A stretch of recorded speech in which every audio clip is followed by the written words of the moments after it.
আর এই মুহূর্তে যে খবরের দিকে নজর রাখবো, বিমানবন্দরে আটক করা হয়েছে প্রাক্তন বিদেশমন্ত্রী হাসান মাহমুদকে। বিমানবন্দরে আটক প্রাক্তন বিদেশমন্ত্রী হাসান মাহমুদ। আপনারা জানেন তথ্য প্রযুক্তির যিনি প্রতিমন্ত্রী ছিলেন তাকেও যেমন আটক করা হয়েছিল, পাশাপাশি এবার প্রাক্তন বিদেশমন্ত্রী হাসান মাহমুদকে আটক করা হয়েছে। শাহজালাল আন্তর্জাতিক বিমানবন্দরে আটক করা হয়েছে তাকে। এই উত্তাল পরিস্থিতি বাংলাদেশে, এবং তারই মধ্যে আগে তথ্য প্রযুক্তির প্রতিমন্ত্রীকে আটক করা হয়েছিল বিমানবন্দরে, আর এবার প্রাক্তন বিদেশমন্ত্রী হাসান মাহমুদকেও আটক করা হয়েছে। বিমানবন্দরে আটক প্রাক্তন বিদেশমন্ত্রী হাসান মাহমুদ। হাসান মাহমুদকে আটক করা হয়েছে বিমানবন্দরে। আটক প্রাক্তন বিদেশমন্ত্রী হাসান মাহমুদ। এই উত্তাল পরিস্থিতি থেকে সবাই যখন বাইরে যেতে চাইছেন ঠিক তখনই বিভিন্নভাবে প্রতিমন্ত্রীকে যেমন গ্রেপ্তার করা হয়েছিল, তথ্য প্রযুক্তির প্রতিমন্ত্রীকে, পাশাপাশি দেশ ছেড়ে যাওয়ার সময় আটক করা হয়েছে বিদেশমন্ত্রীকেও। আপনাদের জানিয়ে রাখি, বিদেশমন্ত্রীকে, প্রাক্তন বিদেশমন্ত্রীকে আটক করা হয়েছে। আরো বিস্তারিত জানবো, আমাদের সঙ্গে রয়েছেন আমাদের অ্যাসাইনমেন্ট হেড দিব্যেন্দু ঘোষ। দিব্যেন্দুদা, আর কি জানতে পারছো এই বিষয়ে? আরো বিস্তারিত জানবো তোমার থেকে।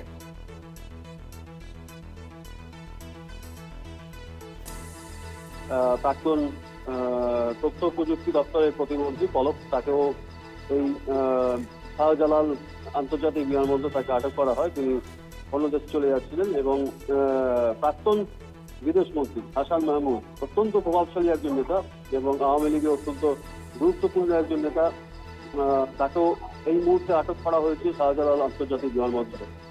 অর্থাৎ এই যে পরিস্থিতি বাংলাদেশে এবং আওয়ামী লীগের যে সরকার, সেই সরকার পতনের পর এক এক করে যে সমস্ত মন্ত্রী, একাধিক মন্ত্রী বাড়িতে ভাঙচুর হয়েছে, আগুন জ্বালানো হয়েছে, বহু মন্ত্রীর দপ্তর আক্রান্ত হয়েছে।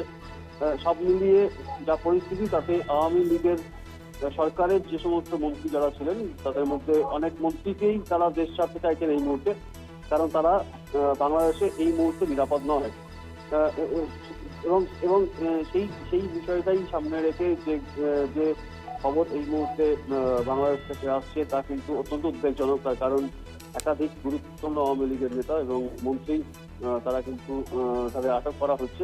ইমিগ্রেশন পুলিশ তাদের আটক করেছে এবং এই যে শাহজালাল আন্তর্জাতিক বিমানবন্দর দিয়ে তিনি হয়তো অন্য দেশ চলে যাওয়ার একটা তার পরিকল্পনা ছিল এবং সেই পরিকল্পনা। সেক্ষেত্রে দিব্যেন্দুদা একটা জিনিস জানার চেষ্টা করব, যেখানে সোমবারই পদত্যাগ করে ইস্তফা দিয়ে শেখ হাসিনা তিনি যখন অন্য দেশে চলে গেলেন এবং তার পরবর্তী ক্ষেত্রে প্রাক্তন বিদেশমন্ত্রী এবং তথ্য প্রযুক্তি প্রতিমন্ত্রী তারা যখন যেতে যাচ্ছেন, তাদের যখন আটকানো হচ্ছে, সেক্ষেত্রে কি আবার প্রশ্নের মুখে পড়ছেন না শেখ হাসিনা?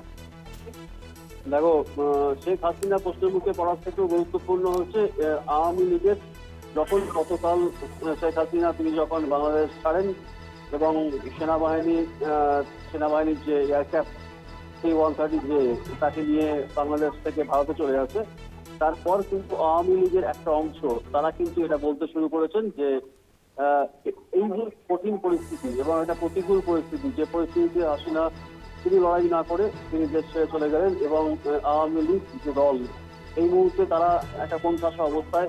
সুতরাং যে সমস্ত নেতা নেত্রী, একাধিক নেতা কর্মী সংস্থা তাদের খুন করার অভিযোগ আছে, বহু কর্মী সংস্থাদের বাড়িতে আগুন লাগিয়ে দেওয়া হয়েছে, একাধিক মন্ত্রীর বাড়ি ভাঙচুর করা হয়েছে। এই অবস্থায় আওয়ামী লীগের একটা অংশ কিন্তু এই প্রশ্নটা তুলছে যে শেখ হাসিনা তিনি পদত্যাগ করেছেন ঠিক কথা, আওয়ামী লীগ সরকারের পতন হয়েছে ঠিক কথা, কিন্তু এই প্রতিকূল পরিস্থিতিতে যখন একটা অসময়, সেই সময় কিন্তু তিনি দেশ ছেড়ে চলে গেলেন এবং তাদের কথা ভাবলেন না।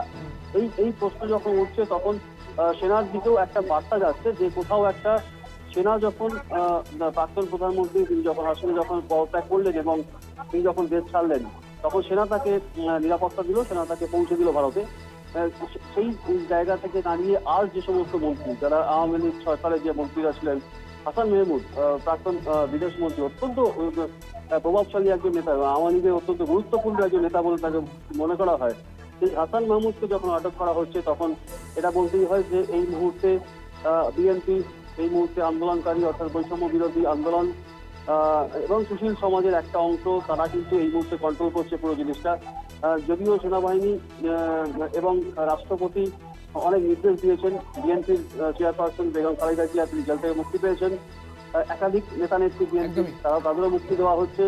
যে সমস্ত আন্দোলনকারীদের একাধিক পড়ুয়াদের আটক করা হয়েছিল, তাদের ধীরে ধীরে মুক্তি দেওয়া হচ্ছে। সুতরাং এই মুহূর্তে কিন্তু এটা বলাই যায় যে সেনা হয়তো নিয়ন্ত্রণ করার চেষ্টা করছে, যে অশান্তির যে পরিবেশ, সেই পরিবেশটাকে দমন করার চেষ্টা করছে, এবং রাষ্ট্রপতি একাধিক যে সিদ্ধান্ত নিচ্ছেন তাতে এটা অনেকটাই পরিষ্কার যে সেনাবাহিনীর যে প্রধান ওয়াকারুজ্জামান, তিনি যখন গতকাল বৈঠক করেন বিএনপি, জামাত, জাতীয় পার্টি এবং শিশু সমাজের একটা অংশের সঙ্গে, পুরো বিষয়টা কিন্তু কন্ট্রোল করছে এই মুহূর্তে এই বৈষম্য বিরোধী ছাত্র আন্দোলন এবং তার সঙ্গে একাধিক যে বিরোধী দল, তার ফল কিন্তু এই পলক এবং হাসান মাহমুদের। অর্থাৎ এই মুহূর্তে একেবারে যারা মন্ত্রিত্ব সামলাতেন এই আওয়ামী লীগের, তাদেরকে একে একে আটক করা হচ্ছে এবং সেই রকম খবরই উঠে আসছে। অনেক ধন্যবাদ দিব্যেন্দুদা তোমাকে। এই মুহূর্তে আটক করা হয়েছে প্রাক্তন বিদেশমন্ত্রী হাসান মাহমুদকে।